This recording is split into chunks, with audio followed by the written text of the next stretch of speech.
Mari kita mencoba untuk membuat origami burung ya. Ini sebenarnya saya lupa pertama kali buat itu ketika SMP atau SMA ya. Tapi ketika kita mengulang-ulang membuat suatu hal gitu, itu jadi ada muscle memory gitu ya. Jadi kita sudah tidak perlu lagi untuk mengingat detailnya secara secara susah gitu ya. Jadi belajar itu seperti itu. Jadi belajar itu susahnya itu di awal gitu. Capeknya untuk menghafal urutan dari melipat itu di awal. Tapi pada akhirnya nanti ketika kita sudah hafal, itu tangan itu kayak punya pikiran sendiri gitu ya. Sama kayak kita naik sepeda gitu ya. Kita awalnya jatuh dulu. Tapi ketika kita kecil itu, kita tidak menyerah untuk tetap mencoba naik sepeda. Ketika kita naik sepeda, kita sudah bisa. Itu kita nggak perlu lagi mikirin mana tangannya megang mana gitu ya, kakinya di posisi mana, karena semuanya sudah memiliki memori yang sudah tersimpan itu ya, seakan-akan seperti itu.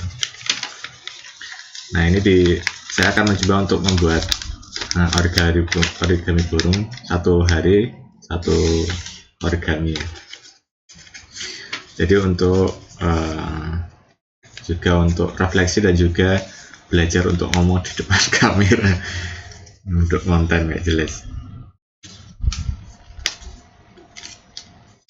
Jadi bagi teman-teman yang sedang kesulitan belajar itu jangan menyerah gitu, karena rasa capek itu pada akhirnya kita akan lama-lama itu terbiasa gitu ya, dan nanti pada akhirnya kita menganggap apa yang sudah kita alami itu worth it gitu ya. Ada nilainya, ada maknanya gitu. Oh, ternyata selama ini itu semudah ini ketika sudah bisa, dan kita mencoba untuk suatu hal yang lebih sulit lagi yang lain gitu. Di belajar itu selalu ada progres yang kita inginkan gitu. Jadi bagi teman-teman yang mendengarkan ini secara random, nggak sengaja nemu di beranda YouTube gitu, jangan menyerah gitu, tetap belajar gitu. Mau usianya berapa, usianya sudah menginjak kepala 4, kepala 5, ya tetap belajar gitu. Nggak ada yang semuanya itu sia-sia kalau kita ada kemauan untuk memperbaiki diri melalui belajar hal yang baru. Tapi saya mencoba untuk belajar hal yang baru, yaitu rutinitas gitu ya. Karena dulu saya tidak bisa menikmati rutinitas gitu. Rasanya kok capek gitu. Tired of this life gitu, lelah dari hidup ini, kayak di Fargo gitu ya, Fargo season 2 yang Indian itu karakternya ya dari geng Gerhard itu kan ada yang ini ya, dari suku Indian itu tired of this life gitu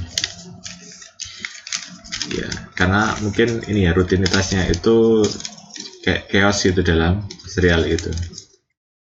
Nah, jadi saya juga perlu belajar, bahkan untuk menikmati rutinitas itu saya perlu untuk menjaga jarak dari diri sendiri gitu, mengevaluasi apa yang keliru selama ini gitu. Oh, ternyata terlalu banyak semuanya dipikirkan, dikalkulasi ya. Terkadang hidup itu dinikmati sesuai apa yang kita hadapi gitu, yang ada di depan kita. Jangan semuanya terus mau dikontrol gitu. Jadi seperti di stoikisme gitu ya. Jadi fokus pada apa yang bisa dikontrol, jangan kita berfokus pada apa-apa yang itu di luar kontrol kemanusiaan kita. Nah, ini jadinya seperti ini kalau burung origami burung. Terus ini dibuat kepalanya. Ini hari pertama ya, hari pertama untuk membuat ini di depan kamera. Ya, semoga nanti hari-hari selanjutnya kita bisa membuat lagi yang dengan warna yang berbeda.